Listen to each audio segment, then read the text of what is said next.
Hi guys, welcome back to my channel.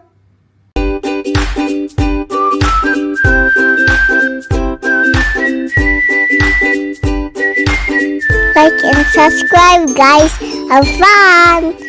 Come make pancake with me. This is what we need. We need flour, we need baking powder, we need sugar, we need egg, we need oil, vanilla, milk, and a pinch of salt. Let's start. I'll put all the dry ingredients first. I'll list it over here.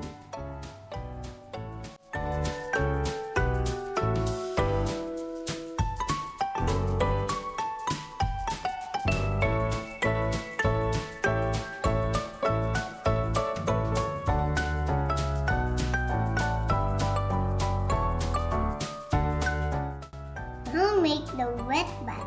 I'll list it over here.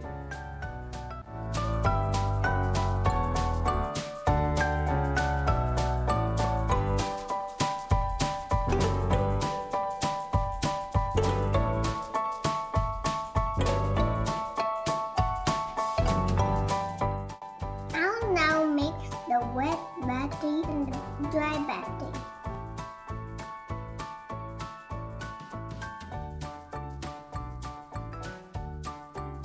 Stir it together.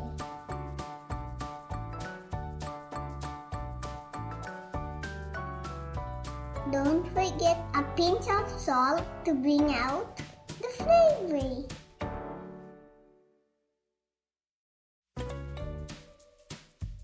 It's time to cook. Slightly grease your pan and let's cook.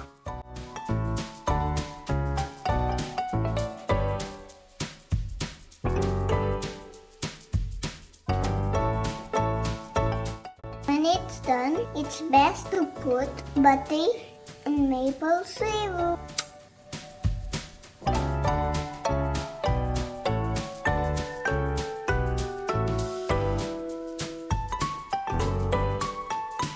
Now let's give it a try.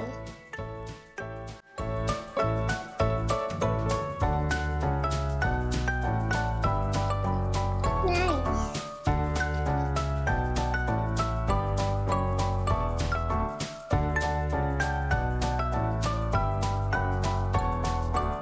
This is my new favorite food. Bye.